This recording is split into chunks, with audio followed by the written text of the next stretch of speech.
Hello guys, मैं दीपक आप सबका हमारे यूट्यूब चैनल धैर्य अकेडमी में आपका हार्दिक स्वागत करता हूं। जैसा कि आप सभी ने थंबनेल में देख ही होगा कि जो आज का हमारा वीडियो क्लास है वो हिंदी भाषा का विकास से संबंधित है। हम आपको वीडियो क्लास शुरू करने से पहले हम आपको एक ही बात बता देते हैं कि हिंदी की क्लासेस आज से शुरू हो चुकी है। हिंदी की क्लासेस शुरू होने वाली है, जिसका आज पहला वीडियो है। तो ज़्यादा समय न बर्बाद करते हुए हम हिंदी क्लासेस शुरू करते हैं। तो हिंदी विकास की भाषा हम देखते हैं। हिंदी विश्व की लगभग 3000 भाषाओं में से एक है। आकृति और रूप के आधार पर हिंदी व्यूहात्मक विश्लिष्ट भाषा है। भारत भाषा परिवार के आधार पर भारतीय भाषा यानी इंडो यूरोपीय की भाषा है। भारत के में 4 भाषा परिवार हैं: भारतीय, द्रविड़, ऑस्ट्रेलिया, चीनी, तिब्बत है जो इसमें है। या हम एक कह सकते हैं कि जो हिंदी भाषा है वो 3000 भाषाओं में से एक है। ये व्यूहात्मक और विश्लिष्ट भाषा है और इसमें ये इंडो यूरोपीय की भाषा है, जिसमें सबसे अधिक बोले जाने वाली भाषा भारतीय भाषा है, जिसका हम अब नीचे तालिका में दिखा सकते हैं। जो 73% बोली जाती है और द्रविड़ भाषा 25%, ऑस्ट्रिक भाषा 1.3% और चीनी तिब्बत 0.7%। इसी प्रतिशत के आधार पर भारत में जो 4 भारतीय भाषा से बोलने जाने वाले प्रतिशत आधार था। अब हम देखेंगे कि हिंदी का कैसे विकास क्रम हुआ, कि हिंदी पहले कैसे कैसे आई। पहले संस्कृत में थी, संस्कृत, फिर उसके बाद पाली में परिवर्तन हुआ, फिर प्राकृतिक, फिर अपभ्रंश, फिर अवहट्टम, फिर प्राचीन या प्रारंभ हिंदी में इसका परिवर्तन हुआ।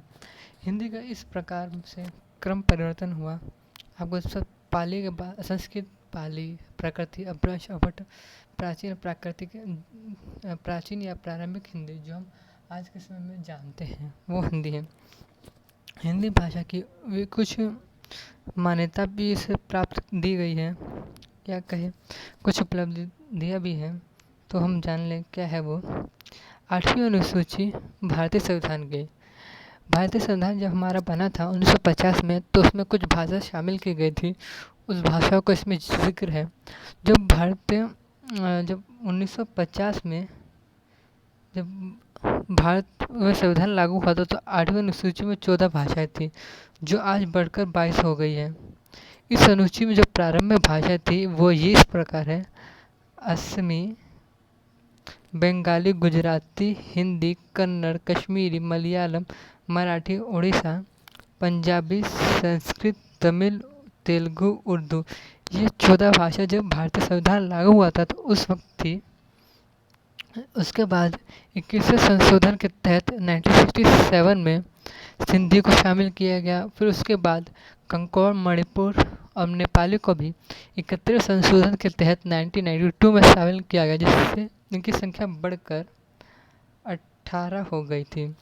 उसके बाद कुछ विवाद कहे या कुछ हो कि अलग अलग भाषाओं से विवाद छिड़े, जिसके बाद 90वें संशोधन के तहत 2003 में बोमड़ी, डोंगरी, मैथिली और स्थायी भाषाओं को भी भारतीय संविधान के अनुसूची में स्थान मिला और उनकी संख्या, टोटल भाषाओं की संख्या बढ़कर 22 भाषा की संख्या हो गई। इसके बाद जो भाषा की एक और उपलब्धि है जो इस वर्ष, पिछले वर्ष ही घटी है, वो कि हिंदी जो भाषा है वो विश्व में उपलब्धि जो है सऊदी अरब अमीरात में, कि जो सऊदी अरब अमीरात वर्ष 2019 में उसकी राजधानी अबू धाबी की जो न्यायपालिका की कामकाजी भाषा है वो तीसरी अधिकृत भाषा हिंदी को किया गया। यानी जो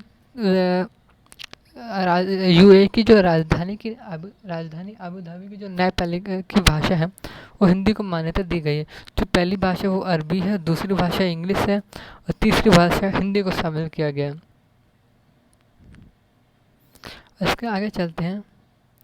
कुछ वन वर्ड क्वेश्चन आ जाते हैं हिंदी में, तो उसको जिक्र करते हैं।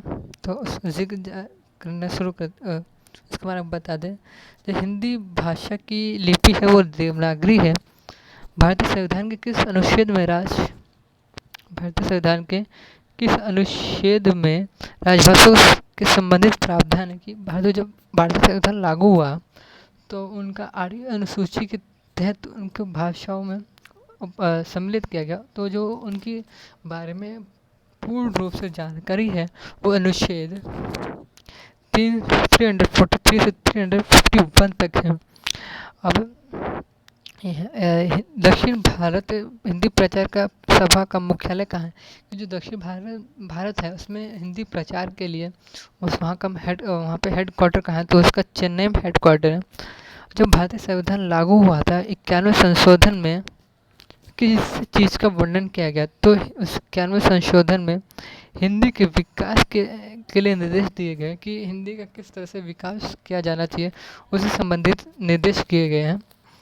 और एक और है कि ये सबसे महत्वपूर्ण रखता है कि भाषाई आधार पर सर्वप्रथम किस राज्य का गठन हुआ? तो इसका भाषाई आधार पर सर्वप्रथम आंध्र प्रदेश का गठन हुआ। यह अधिकतर पूछा भी जाता है, कई एग्जामों में देखने को मिल जाएगा। जो भाषा अगर पूछ लेते हैं कि भाषाई आधार पर सर्वप्रथम किस राज्य का गठन हुआ, तो आंध्र प्रदेश का गठन हुआ था। किस तिथि को हिंदी को राजभाषा बनाने का निर्णय लिया गया? तो इसे 14 सितंबर 1949 को हिंदी को राजभाषा बनाने का निर्णय लिया गया। तो उस वर्ष के पश्चात हर साल 14 सितंबर को हिंदी दिवस के रूप में भी मनाया जाता है। वह है भारत की जो 8वीं अनुसूची में कुल भाषाओं की संख्या कितनी है? तो उसमें कुल भाषाओं की संख्या 22 है, जो अभी हमने पहले आपको बताया है। हिंदी के जनक यानी हिंदी सबसे पहले किस में है? किसके हिंदी का पूर्ण रूप का जनक यानी हिंदी के पूर्वज कौन है? तो संस्कृत है। जैसा मैंने आपको भी बताया, हिंदी का जो परिवर्तन हुआ है संस्कृत, पाली, प्रकृति, अपभ्रंश, उसके बाद जो तत्पश्चात आते रहे, तो जो आखिरी में हिंदी का वर्णन किया गया। तो इसके आदि जनक यानी प्रारंभिक या कहें पूर्वज कौन है? तो इसके संस्कृत हैं। हाल ही में 11वां विश्व सम्मेलन वर्ल्ड हिंदी कॉन्फ्रेंस कुछ वर्ष पूर्व 2008 में आयोजित किया गया, जिसमें मॉरिशस में ये हुआ था, जिसमें हिंदी से संबंधित बातें कही गई थी। शायद वर्ष 2018 है, यहाँ शायद मिसप्रिंट हुई है, गूगल पे चेक कर लीजिएगा, थोड़ा मिसप्रिंट हमको लग रहा है। वर्ष 2018 है, 8 नहीं है। तो अभी हमने आपको बताया हिंदी दिवस 14 सितंबर को मनाया जाता है। इस क्यों मनाया जाता है? क्योंकि इस दिन हिंदी को राजभाषा के रूप में स्थान प्राप्त हुआ था, जो वो 14 सितंबर 1949 में उसको मिली। और ये तो राष्ट्रीय स्तर पे हो गई विश्व हिंदी दिवस। विश्व स्तर पे भी है हिंदी दिवस, ये 10 जनवरी को मनाया जाता है विश्व हिंदी दिवस। हम आपको इस वीडियो की PDF फाइल आपको डिस्क्रिप्शन बॉक्स में हम आपको प्रोवाइड कर देंगे। हमने जैसे कि अब ये हमारा पहला वीडियो लेक्चर है, इसके बाद हिंदी की क्लासेस शुरू होंगी। पहला वीडियो है तो इसके बाद कंटिन्यूस हिंदी की क्लासेस आते रहेंगे, इसीलिए अब हमारे इस चैनल को सब्सक्राइब कर लीजिए और बेल आइकन को दबा दीजिए, ताकि सबसे पहले आपको नोटिफिकेशन मिल जाए। और लाइक एंड शेयर कर दीजिएगा। थैंक यू फॉर वॉचिंग धैर्य अकेडमी।